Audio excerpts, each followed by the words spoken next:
मेरे मौला सलामत रख मेरे यरमूक मरकज को।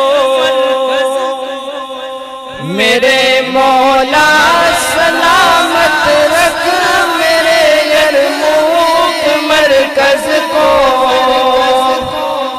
जिसे तौहीद के हर फूल और फल से सजाना है, जिसे तौहीद के हर फूल और फल से सजाना है।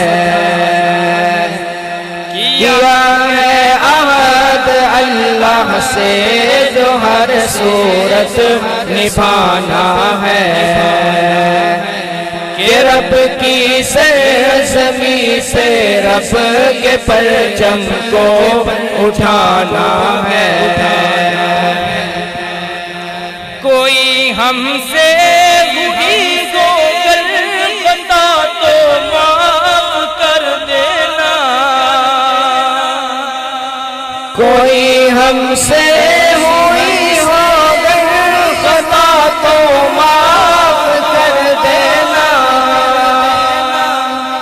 के भाइयों आ गया हम पर के